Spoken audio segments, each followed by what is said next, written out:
All right, so first of all, welcome to Dallas, Thank you, Robin. Cynthia. Tell us why you're here. The Junior League of Dallas. I'm just so,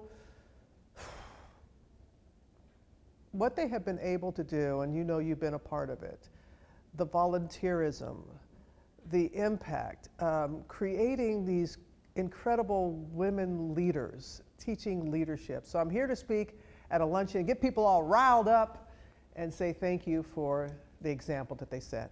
Speaking of getting all riled up, let's talk about the Final Four. Let's do it. Let's do it. Women's sports is having an incredible moment right now.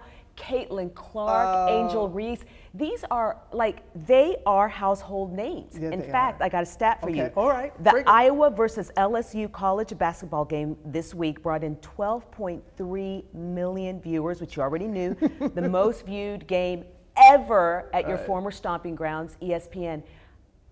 Talk about this moment. Oh, God, I'm so glad you were talking about this, Cynthia. I've heard from so many of my former players, teammates. I played in Louisiana back in the day, way back in the day, but it's just so wonderful. I mean, when I'm in the studio at GMA, the guys in the crew, you know, the real blue-collar guys, they're talking about women's hoops. That has never happened before, and the caliber of play. And I was able to travel out to the University of Iowa and spend time with Caitlin Clark, and just the excitement that she has brought. But not only Caitlin, I'm glad that she's respectful of those who came before her, who have laid the groundwork. But it is wonderful to see the ratings, the attention, the heightened interest, and cannot wait for this weekend. What's the bottom line here with women's sports in general? Ooh, that's a good question. The bottom line here is we are all seeing the byproduct of Title IX.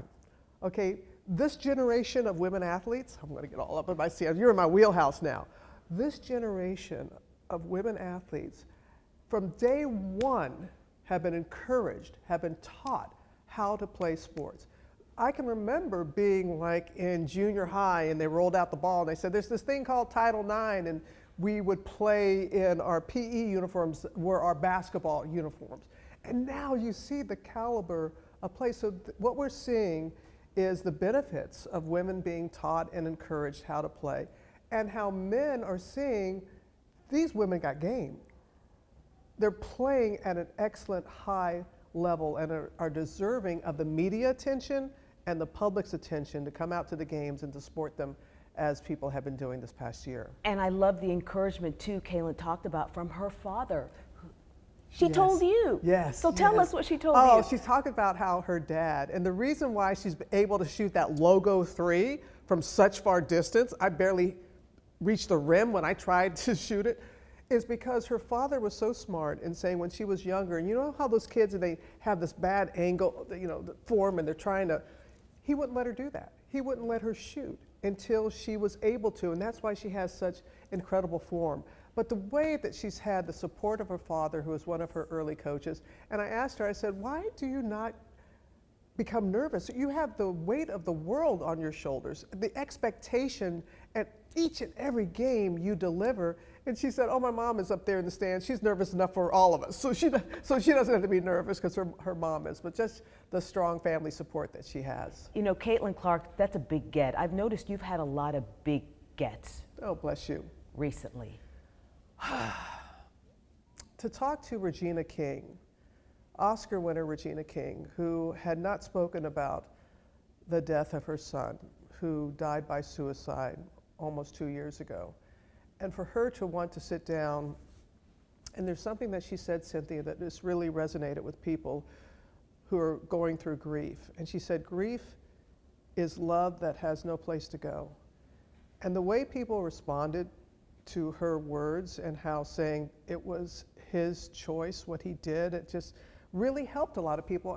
And that's the type of interviews I like to do. Christina Applegate, who's going through MS, and just being really frank and going, you know, when people say, oh, you're strong and you're brave, and she goes, no, I'm scared out of my wits and I hate this, and just being so authentic and honest about what they are going through. So I'm very grateful that people, for whatever reason, want to sit down across from me, as I'm so blessed to be sitting across from you, Cynthia, right now, and wanting to, every time I sit down with somebody and every time I do a piece, I'm hoping that it will cause a reaction that leads to action, be it because we're here in Dallas and people are going to go out after seeing what we're doing at this luncheon and want to volunteer, or whether it's somebody hearing a story that I tell and they want to better themselves because of something that they've heard.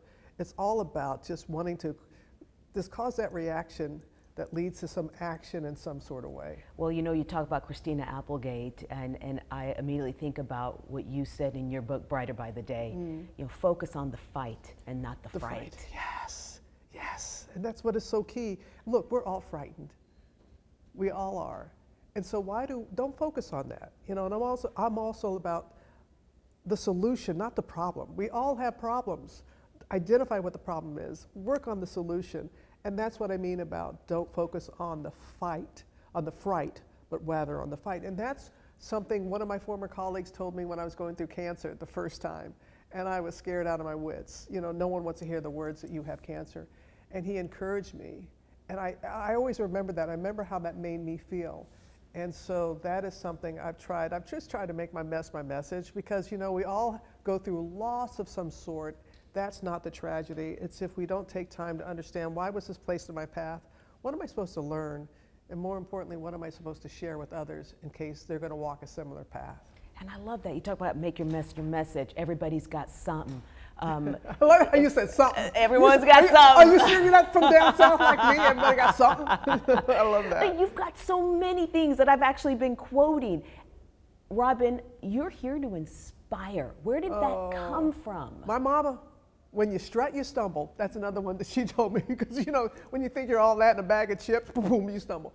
My dear mother, and that's why I'm so happy to be here in Dallas with this organization because they are creating people like my mom, strong women who are going to go out and going to contribute.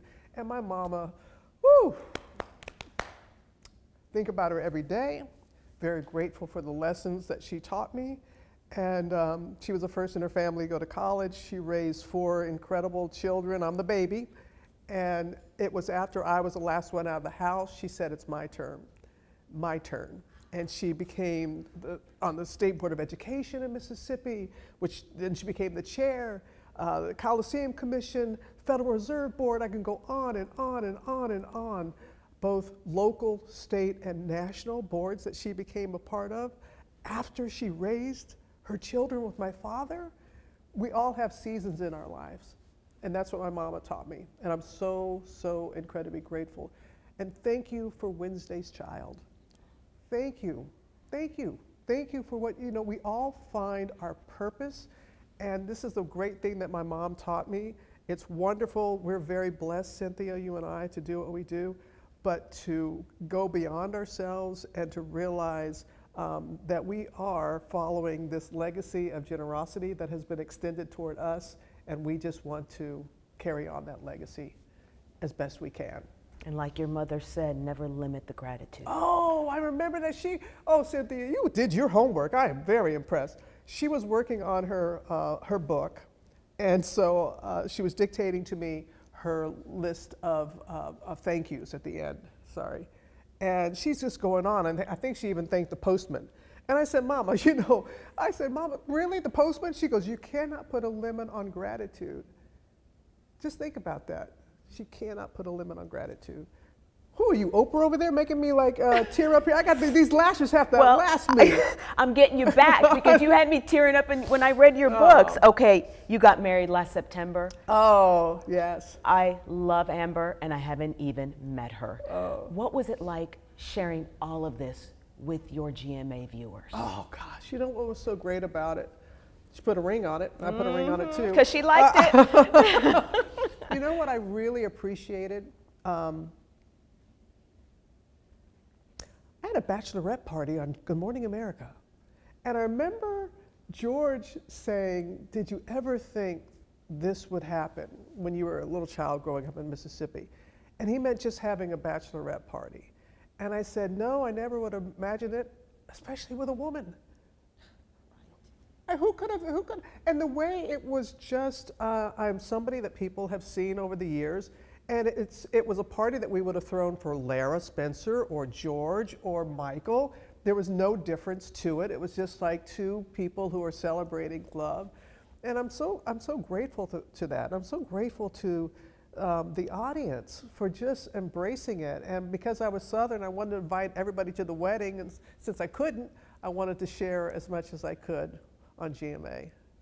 Well, Robin, as we wrap up, I just want you to tell us what you hope everyone at today's Milestones Luncheon walks away. If there's any message people walk away with, what is that message? That they're worthy, especially as women. Sometimes we don't think that we're worthy.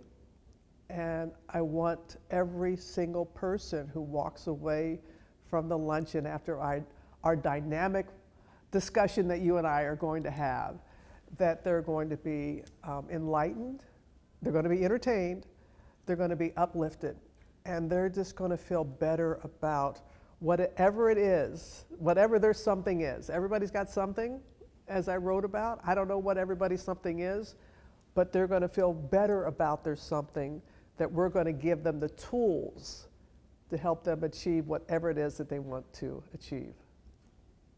Woo! You did it again. You did it. Awesome. Woo, go girl. Oh,